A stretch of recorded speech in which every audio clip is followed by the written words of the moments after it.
Okay, here are a few of my favorites that went around to friends, family, clients from April 19th through April 25th.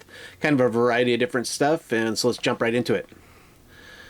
So, started out with a negative tide early in the morning, which is kind of when I like to go tide pooling. If their negative tides are in the afternoon, they're a little bit of a show, but if they're at dawn, you can kind of count that there'll be a lot less people.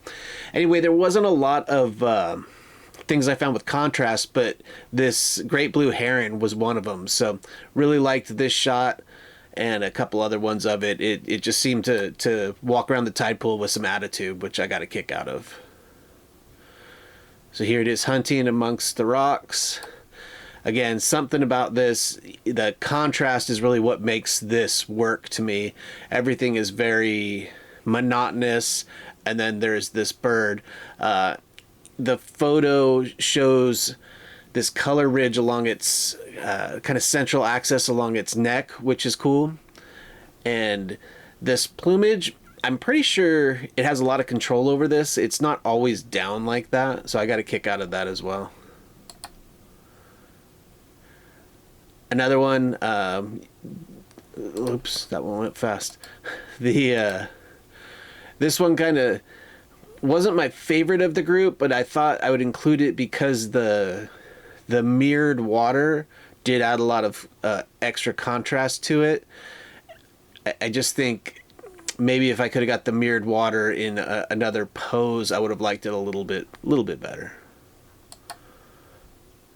Spotted Sandpiper hanging out.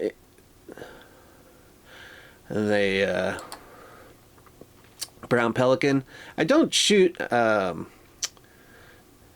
was waiting for this brown Pelican to come in between, hopefully somewhere along in between the Scripps Pier pilings, and I don't shoot either portrait style nor do I shoot not nature very often. But something about these two images kind of gave me a. It's more interesting than a nothing shot, but yeah, it's I don't know, for the right person, it's not necessarily my style, but I got a lot of compliments on kind of how it draws you down. You know, I guess the old art teacher or art class moving your eye along, both of those shots do well at that.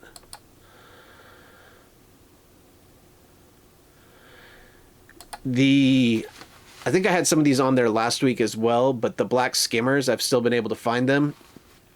And this is an interesting series of shots because it shows a failed hunting attempt, and you can actually see a fish that pops out.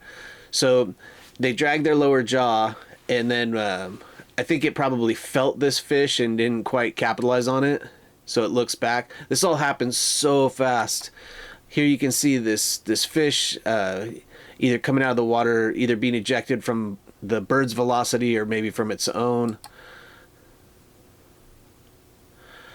And then same thing here, you see the fish and the bird goes back to its next steps in what it's preying on.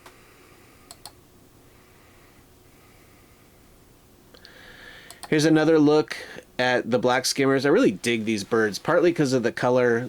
Obviously there's a lot of contrast, and then the orange kind of gives it a whole nother look.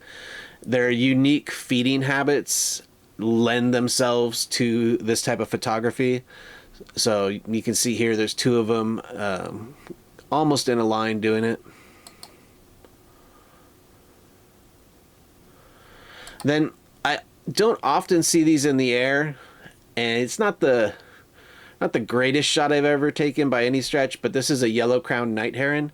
And what I enjoyed about it was the details along the feathers here. Something about, you know, kind of shooting slightly into the glare at the end of the day. You know, the sun being behind it. It gave it an interesting look. Or maybe this is the morning because there's light on the inside of this wing, I guess.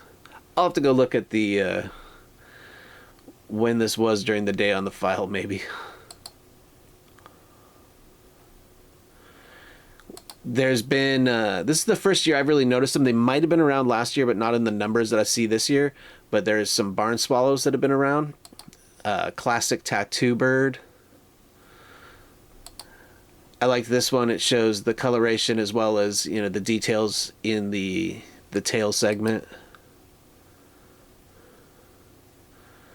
Another good look at the coloration, the unique, I don't know what the word is for this type of tail on a bird, but I'm sure there is a word. And then a look at the underside, a little bit of coloration of the head, tail. These are really fast, and to try to get them framed at any kind of size in a big lens, you're moving a lot. It's these aren't they're not really fine art, but I liked them because it took a lot to capture this image, so figured I'd show you. This guy, according to iPhone, is a loon taking off from the Pacific Ocean. We were going out on a whale watching tour, and these are interesting birds. There's a lot of different kind of pattern variation in it, so it captures my eye.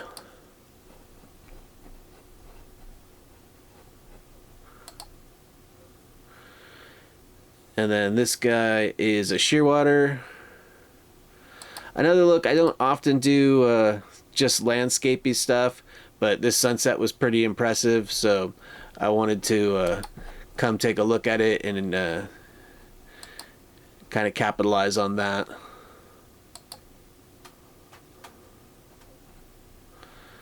Tern in flight.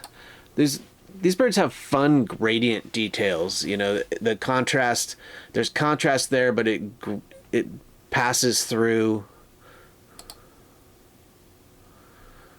Another day early in the morning at negative tide. This is a oyster catcher, and it's taking a bath, doing its thing. I enjoy capturing the wildlife, and these aren't birds that are, there's a couple of them that are around pretty commonly, but it's, you know, you got to look maybe a little bit to see them. And then the birders I run into are excited, so I'm guessing it's that type of bird. What makes this shot work for me a little bit more is the water spray, and then that freezing that moment, rather than just having the bird sitting there. I've got some shots like that, but the ones with movement tend to be more of my favorites. And then this, I was just kind of playing with settings, and harbor seal, again, super low tide. You can see all this seagrass. This is usually underneath the water. Not a brilliant photo, but it was good to be playing with the ISO and kind of seeing at what distance I could make this shot workable. This shot, I don't know, I gotta go through and try to figure out exactly what it is. It looks surreal to me in a lot of ways, and I don't know exactly why, because I didn't do a lot of work on this in post. The only thing I maybe did was take out some of the haze in the background, because I think it was probably a little bit more gray on gray, and I think in post I pulled a little bit of the blue out, but it's got this bizarre quality that I think a lot of people have gravitated to. I got a lot of compliments on this one. This one, I saw this bird do it twice, so as far as I'm concerned, it's a behavior. It was preening itself, and it would pull out a feather, and then it would toss it up in the air, catch it, and then it did it again. On this one, it tossed it up in the air, caught it in this moment. Yeah, it's kind of looking straight at the camera, like, you know, acknowledge that I caught that. And then I know you're not supposed to apply human things, but it like proudly kind of walked away and did its thing, so that was pretty funny.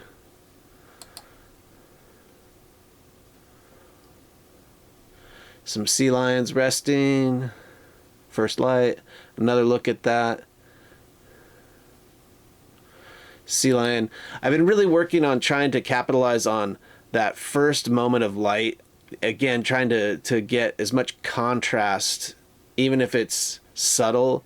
So, you know, you can see the light skipping off these rocks. It hasn't fully illuminated all of La Jolla Point here, just sort of skipping across the sea lion upper body.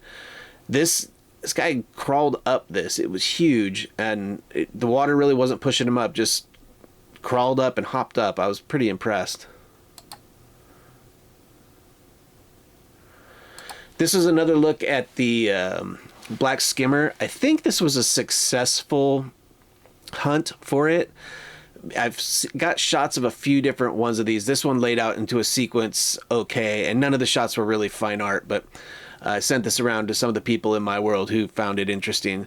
So it drags its jaw. I think it must feel the fish or whatever it's looking for, completely submerges itself for a split second, all while its wings are still up above water, and then it flies out of this maneuver. So pretty impressive to watch.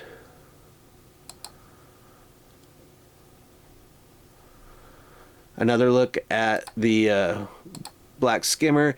This one I liked. It's harder to see when you're looking at the full image, but it's got some really nice water detail pulling around the head from it displacing the water.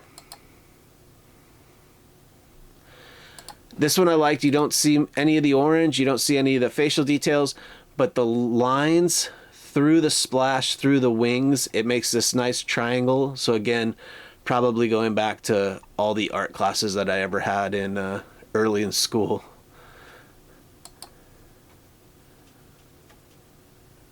And yeah, that wrapped it up for the week. Hope you enjoyed a little bit of the details on those. If you're on my website and you want to know the camera settings or maybe a couple other odds and ends on it, scroll down, read through the blog, check it out. If you're on any of the video hosting sites, I will link my website below, and we'll look forward to doing this again soon. Actually, probably the next day or two because I'm running late on this one.